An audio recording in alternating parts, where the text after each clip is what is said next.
नमस्कार, मैं प्राध्यापक डॉक्टर सचिन चोले, द्वितीय वर्ष छात्रों का फिर से मैं स्वागत करता हूँ। पिछले लेक्चर में हमने देखा कि तुलसीदास जी के हम दोहे देख रहे हैं। उसमें हमने देखा कि रामचरितमानस में के यह दोहे दोहे यहाँ पर लिए हैं और यहाँ पर ऐसा प्रसंग दिखाया गया था कि भक्त शबरी जो है श्री राम जी से मिली है और वह बहुत सारी खुशी मना रही है। उसको बहुत ही आनंद हुआ है श्री राम जी से मिलकर, प्रभु श्री राम जी से मिलकर। और हमने देखा कि वह किस तरह से उनका आदर सत्कार करती है, वह उनके दर्शन से कैसे तृप्त होती है और वह उनको फल, मीठे मीठे फल देकर उनको वह प्रसन्न करने का प्रयास कर रही है, क्योंकि उनकी जीवन भर का तप उसका पूरा हुआ था। और वह बताती है, हमने आखिरी दोहा देखा था कि अधम अधम अधम ते अधम अधम अति नारी तिन महा मतिमंद अघारी कह रघुपति सुनु भामिनी बाता मानव ये भगति करनाता। वह वहाँ पर जाति बोल रही है कि मैं निम्न जाति की हूँ और ऊपर से स्त्री हूँ, मुझे दुय्यम स्थान दिया गया है समाज में और मैं निम्न जाति की हूँ, क्या मैं आपकी भक्ति कर सकती हूँ? मेरी भक्ति आप मेरे से मान्य करोगे? इस तरह का वह प्रश्न कर रही है। तब प्रभु श्री राम उसको बोल रहे हैं कि मेरी भक्ति यह जाति पाति के आधार पर नहीं है, मेरी भक्ति यह जो सच्चे मन से करता है, जाति पाति के जो बंधन है उसमें मेरी भक्ति नहीं है। उस जो किसी जाति का अगर मेरी भक्ति करता है, बड़ी जाति का, तो मैं उसी को प्रसन्न होगा, ऐसा नहीं है। मेरी भक्ति जो निष्पाप मन से, स्वच्छ मन से और शांति से करता है, उसे मैं प्रसन्न होता हूँ, ऐसे श्री राम जी उसको कहते हैं। और वह आगे जो नवधा भक्ति जो है, भक्ति के जो नव मार्ग है, वह प्रभु श्री राम आगे वाले दोहे के माध्यम से उन्हें बताने का प्रयास कर रहे हैं। तो आगे श्री राम जी कहते हैं, जाति पाति कुल धर्म बढ़ाई, जाति पाति कुल धर्म बढ़ाई, धनबल परिजन गुण चतुराई, भगति हीन नर सोही सोहई कैसा, बिनु जल बारिद देखिल जैसा। प्रभु श्री राम जी कहते हैं वहां पर कि अगर मनुष्य के पास जाति है, कुल है, धर्म है, सब कुछ है, लेकिन उसके मन में अगर भक्ति की भावना नहीं है, तो वह मनुष्य की भक्ति मुझे मान्य नहीं है, उस मनुष्य की भक्ति मुझे मान्य नहीं है। ऐसे श्री राम जी वहां पे कहते हैं कि जाति कुल बड़ा होने से कुछ नहीं होता है, वह मनुष्य उस बादल जैसा है। वहां पे एक संत तुलसीदास यहाँ पे एक उदाहरण बताते हैं कि वह जो कुल बड़ा है, उस मन बड़ा है और वो कुल बड़ा है, धर्म बड़ा है, अगर वो मनुष्य के मन में भक्ति नहीं है, भक्ति की भावना नहीं है, मन स्वच्छ नहीं है, दूसरों के प्रति अगर आदर नहीं है, तो वह जो मनुष्य है वह उस बादल जैसा है। कैसा बादल? जो बादल है, जिस अगर बादल है मगर उस बादल में क्या है? पानी नहीं है। और जिस बादल में पानी नहीं होता, वो बादल कुछ काम का होता है? किसी को प्रिय होता है क्या? नहीं, बस वो बादल कहलाता है, बाकी उस बादल का कुछ उपयोग नहीं होता है। इसी तरह से जिस मनुष्य के मन में भावना नहीं है, वह मनुष्य भी सच्ची भक्ति नहीं कर सकता है। इसी तरह से कोई भी जो मनुष्य है, जिस मनुष्य के मन में भक्ति भावना नहीं है, भगवान के प्रति श्रद्धा नहीं है, विश्वास नहीं है, ऐसे व्यक्ति में के लिए मेरे मन में कोई भी भाव नहीं है। जो भक्ति करेगा वही होगा, जो भक्ति करेगा उसका ही मैं होऊंगा और वही मेरा भक्त होगा, उसी को मैं प्रसन्न होऊंगा। मैं जाति पाति धर्म भेद यह सब मेरे दरबार में नहीं है। मैं निष्पाप मन से, जो सच्चे मन से भक्ति करता है, उसको मैं प्रसन्न होता हूँ। इस तरह से प्रभु श्री राम शबरी को यह बातें बता रहे हैं कि नवधा भक्ति है, उसका मार्ग वह वहाँ पर बता रहे हैं। इसलिए मैं तुम्हें कुछ भक्ति के मार्ग यहाँ पर बता रहा हूँ, ऐसे प्रभु श्री राम जी शबरी जी को कह रही है। तो प्रभु श्री राम जो नवधा भक्ति है, वह नवधा भक्ति के मार्ग अभी शबरी को बता रहे हैं कि उस भक्ति में कोई भी, किसी भी भक्ति में कोई भी भगवान हो, वह जात पात नहीं मानता, ऊंच नीच भेद नहीं मानते हैं। वही नवधा भक्ति आगे वह बता रहे हैं। तो वह इस तरह से बता रहे हैं, गुरुपद गुरुपद पंकज सेवा तीसरी भक्ति अमान, चौथी भक्ति मम गुणगन करई कपट तजी गान। ठीक है, तो वहां पे प्रभु कह रहे हैं कि नवधा भक्ति कहू तो ही पाही, सावधान सुनु धरु मन माही, प्रथम भक्ति संतन कर संगा, दूसरी रति मम कथा प्रसंगा। प्रभु श्री राम जी यहाँ पे कह रहे हैं नवधा भक्ति यानी भक्ति के 9 मार्ग वह शबरी को बता रहे हैं कि वह कहते हैं कि तुम्हें नवधा भक्ति के मार्ग मैं अभी बताता हूँ जिसमें जाति पाति नहीं है। वह मार्ग श्रेष्ठ और सुलभ मार्ग है, उस मार्ग से जो भक्ति करेगा उसको मैं प्रसन्न होऊंगा। वह बोलते हैं कि सावधान, वह बता रहे हैं कि सावधान होकर मेरी भक्ति वो तुम क्या करो, बातें सुनो। वह कहते हैं तुझे मेरी भक्ति प्रिय है, मुझे वही भक्ति प्रिय है जो मेरी भक्ति स्वच्छ मन से करे और मेरा नाम स्मरण करता रहे।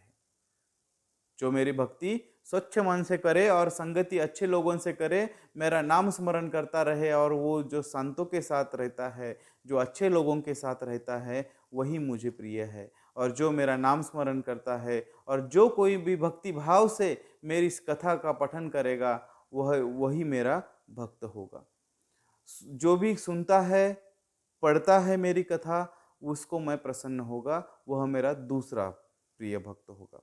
पहला प्रिय भक्त जो संतों की, अच्छे लोगों की संगति करेगा, वह भक्ति, उसकी भक्ति सफल होगी। और दूसरी भक्ति जो उनका नाम स्मरण करेगा, उसको उनका भक्ति भाव से पठन करेगा या वह उनकी कथा सुनेगा, उनको वह भक्त श्रेष्ठ होगा। ऐसे प्रभु राम जी जो नवधा भक्ति है उसके मार्ग वह बता रहे हैं। आगे इस तरह से वह बोलते हैं कि गुरुपद पंकज सेवा तीसरी भक्ति अमान, चौथी भक्ति मम गुण गण करई कपट तजी गान। यहाँ पे तीसरी भक्ति बताते हैं कि कौन सा तीसरा भक्त श्रेष्ठ है, जो अभिमान रहित गुरु की सेवा करता है, गुरु को श्रेष्ठ मानकर अभिमान रहित गुरु की सेवा करता है। और चौथी भक्ति वह कहते हैं गुरु को सर्वश्रेष्ठ स्थान दिया गया है और अभिमान रहित जो गुरु की भक्ति करेगा, उनकी सेवा करेगा, उनके गुरु दक्षिणा उनको देगा, वही भक्त मेरा श्रेष्ठ भक्त होगा, उसकी भक्ति मैं स्वीकार करूंगा। और वो चौथी कहते हैं कि चौथी भक्ति मम गुण गण करई कपट ताजी गान। जिस भक्त के मन में कोई कपट नहीं है, सरल मन का, स्पष्ट बोलने वाला और दूसरों का हित करने वाला जो भक्त है, जो इंसान है, जो मनुष्य है, वही मन जो कपट छोड़कर मुझ पर विश्वास रखता है, मेरे गुण समूह का गान करता है। इस तरह से वह बताते हैं कि मेरे भक्त के लिए वह भक्त क्या रहेगा, श्रेष्ठ रहेगा, वही मेरा भक्त रहेगा। ऐसे यहाँ पे प्रभु श्री राम जी बता रहे हैं कि जो गुरु की सेवा करेगा और जिसके मन में कपट नहीं है, सरल मन से जो मुझ पर विश्वास करेगा, वह मेरा चौथा भक्त रहेगा, उसकी भक्ति मैं स्वीकार करूंगा। वैसे प्रभु राम जी यहाँ पर चौथी भक्ति यहाँ पे बताई है। आगे प्रभु राम जी कहते हैं, मंत्र जाप मम दृढ़ विश्वासा, पंचम भजन वेद प्रकाशा, छठ दम सील बिरति बहुकर्मा, निरत निरंतर सज्जन धर्मा। तो वह आगे के पद में कहते हैं कि मेरी भक्ति का जो 5वां मार्ग है, वह 5वां मार्ग जो है, दृढ़ विश्वास के साथ जो मेरा नाम स्मरण करेगा, मेरे मंत्र जाप करेगा, मेरे नाम का मंत्र जाप करेगा, मेरा भजन गाएगा, उसके जीवन में मैं प्रकाश डालूंगा, उसकी भक्ति मैं स्वीकार करूंगा। हमने अब तक नाम स्मरण के बारे में बहुत सुना है। संत तुकाराम, संत कबीर, संत नामदेव जी ने नाम स्मरण से भगवान की प्राप्ति किस तरह से होती है हमें अपने दोहों और पद के माध्यम से बखूबी अच्छी तरह से समझाया है और हमने वह पढ़ा भी है, मैंने भी आपको समझाने का प्रयास किया है। तो भगवान का नाम स्मरण जो सच्चे मन से करेगा, वह 5वां मार्ग यहाँ पे प्रभु श्री राम जी ने भक्ति का यहाँ पे बताया है, उसकी भक्ति प्रभु स्वीकार करेंगे। और आगे वह कहते हैं छठवां मार्ग, छठ दम सील बिरति बहुकर्मा, निरत निरंतर सज्जन धर्मा। वह आगे कहते हैं कि भक्त का शील चरित्र कर्म श्रेष्ठ हो, जो निरंतर सज्जन बनना रहे, जिसका शील दूसरों के साथ सज्जनता से रहे और जिसका शील जो है वह पवित्र रहे, शील यानी जिसका चारित्र जो है पवित्र रहे, ऐसे भक्त की मैं भक्ति क्या करूंगा, स्वीकार करूंगा। ऐसे यहाँ पे तुलसीदास जी ने वर्णन किया है कि श्री राम जी वैसा कह रहे हैं। आगे सातवां मार्ग जो भक्ति का है वह आगे तुलसीदास जी बता रहे हैं राम प्रभु राम जी के मुख से कि सातवा सम मोही मैं जग देखा, मोते संत अधिक करी लेखा। वह कहते हैं कि इस मोह माया के जग में जो संत की संगति करता है, उनका अनुकरण करता है, ज्यादा महत्व उनको देता है, वह मेरा भक्त रहेगा। संतों के साथ रहने से मानव मनुष्य सात्विक बन जाता है और वो सात्विक मनुष्य, अच्छे विचारों का मनुष्य, यह प्रभु को कभी भी प्रिय होता है और प्रभु उसकी भक्ति स्वीकार करते हैं। जो संतों की सेवा करता है, जो सत्य के मार्ग पर चलता है, वह सातवां मार्ग प्रभु ने भक्ति का यहाँ पर हमें बताया है। तो संत संगति सुसंगति सदा घड़ो, वो हमने कहावत सुनी है कि सुसंगति जो हमारे साथ आती है उसी के साथ हमारा जीवन सही रास्ते पर जाता है। तो सातवां जो संतों की संगति करेगा, उनका अनुकरण करेगा, उनको सत्य के मार्ग पर चलेगा, वही श्रेष्ठ भक्ति होगी। तो आगे रामचंद्र प्रभु कह रहे हैं आठवां भक्ति का मार्ग, कि वह कहते हैं आठवां जथा लाभ संतोषा, संपनेहु नहीं देख ही परदोषा। हमें मनुष्य की प्रवृत्ति है दूसरों के दोष निकालना। अगला इंसान देखा नहीं देखा कि हम दूसरे की बुराई शुरू करते हैं, उसमें के दोष निकालते हैं, चलते चलते हम दूसरों को बुरा कह देते हैं, मगर वो प्रभु को पसंद नहीं होता है। प्रभु उसको कभी प्रेम नहीं करते हैं जो दूसरों की बुराई करता है और उसकी अच्छा ही नहीं देखता है। आजकल समाज में सिर्फ और सिर्फ दूसरों की बुराई देखी जाती है, अच्छाई को स्थान नहीं रहा है।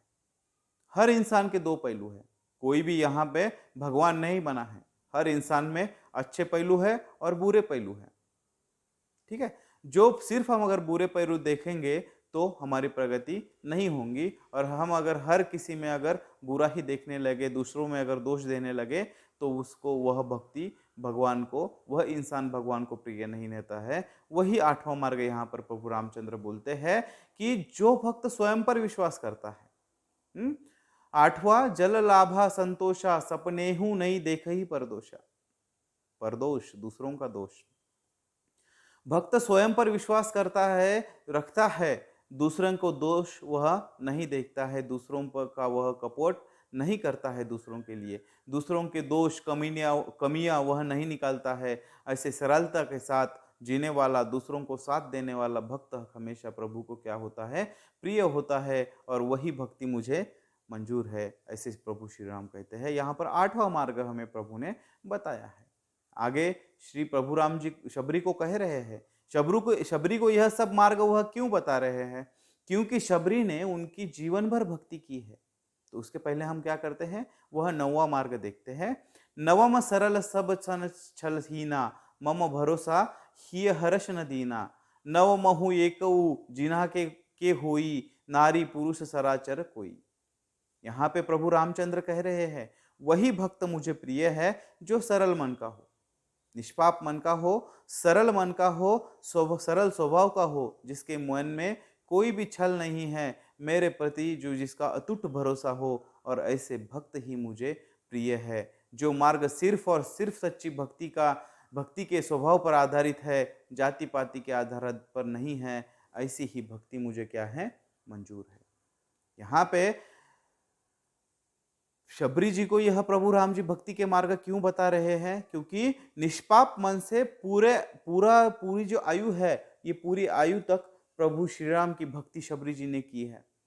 जीवन भर उनकी विरह में वह जीती हुई आई है कि कब मैं प्रभु श्री राम का दर्शन कर लूँ, वो कैसे है, उनका रूप कैसा है, मुझे कैसे भी करके भक्त श्री राम जी से मिलना है। उनकी उसने आराधना की है, और उस आराधना को जब सफलता मिली, जब प्रभु श्री राम से उनकी बात हुई, मिलन हुआ, उसने उनका बड़ा आदरातिथ्य किया, मगर बाद में वो खुद के मन में थोड़ा संकुचित होकर प्रभु श्री राम से पूछती है कि मैं एक निम्न कुल की हूँ, मेरी जाति निम्न है, मैं एक स्त्री हूँ, स्त्री को दुय्यम स्थान दिया गया है, वैसे भी मैं उसमें भी क्या हूँ, मतिमंद हूँ, मुझे कुछ ज़्यादा समझ में नहीं आता है, मुझे ज्ञान नहीं है, आप मेरी भक्ति स्वीकार करोगे क्या?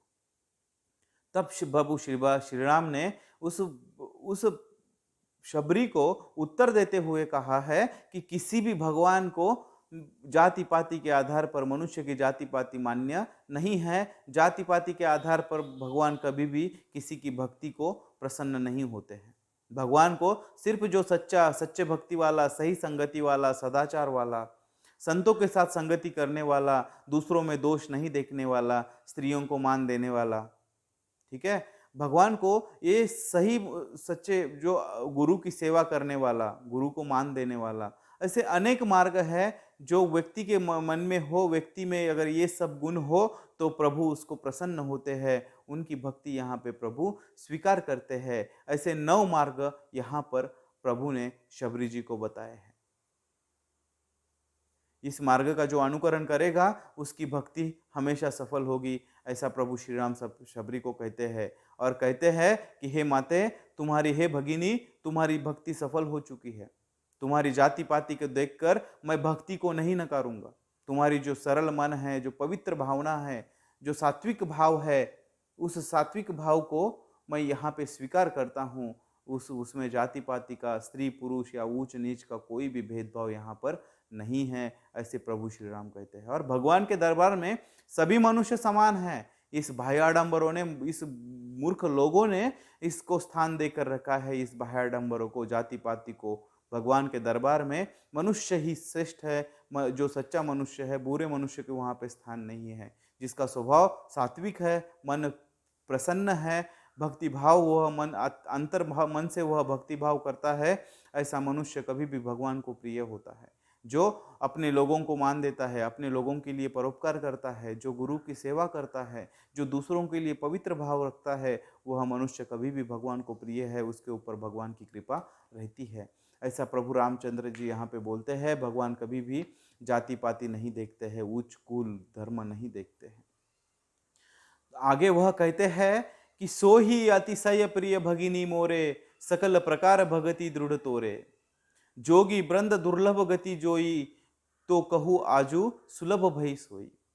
प्रभु श्री राम कहते हैं, हे भगिनी, हे शबरी, ये सब जब गुण जिस व्यक्ति में हो गए, जिस मनुष्य में हो गए, वो स्त्री हो, पुरुष हो, उच्च जाति वाला हो या नीच जाति वाला हो, या कोई भी हो, किसी भी धर्म का हो, ये 9 गुण जिसमें है उसकी भक्ति मैं स्वीकार कर लेता हूँ और उस पर प्रसन्न होता हूँ। ये सभी भक्त, गुणों वाला भक्त मुझे प्रिय है भगिनी। जो इन सब 9 मार्ग पर मेरी भक्ति करता है, तुम्हारी भक्ति सफल है और दृढ़ है, मुझे तुम्हारी भक्ति प्रिय है। इस तरह से भक्ति का मार्ग यहाँ पर श्री राम जी ने अपने पदों के माध्यम से शबरी जी को बताए हैं। आशा करता हूँ कि इस दोहों के माध्यम से हमें यही बताना है, किसको, तुलसीदास जी को, कि भगवान की भक्ति करनी है, भगवान को अगर प्रसन्न करना है तो हमें सही मार्ग पर चलना है, सच्चे मन से, सहृदय से नाम स्मरण करना है। भगवान किसी की जाति पाति नहीं देखते हैं और हमें भी समाज में जाति पाति के आधार पर जो मनुष्य को हम तुच्छ लिखते हैं, वह प्रथा हमें बंद करनी है। जो भगवान के दरबार में नहीं है वो मनुष्य के दरबार में क्यों है? हमारी निर्मिति भगवान ने की है, वो जाति पाति नहीं मानते हैं, तो हम मनुष्य किस मूल के? हम मनुष्य किस आधार पर इस जाति पाति को आधार देते हैं? तो तुलसीदास जी ने यहाँ पर जाति पाति का विरोध किया है और उन्होंने शबरी की भक्ति और श्री राम जी के जो 9 भक्ति के मार्ग है, यहाँ हमें समझाने का प्रयास अपने दोहों के माध्यम से किया है। आशा करता हूँ कि यह सब आपको समझ में आ गया होगा और अगर कोई प्रश्न है तो आप हमें पूछ सकते हैं। ठीक है, तो आप सभी को धन्यवाद देता हूँ। यहाँ पर हमारे तुलसीदास जी के पद यहाँ पर समाप्त होते हैं। धन्यवाद।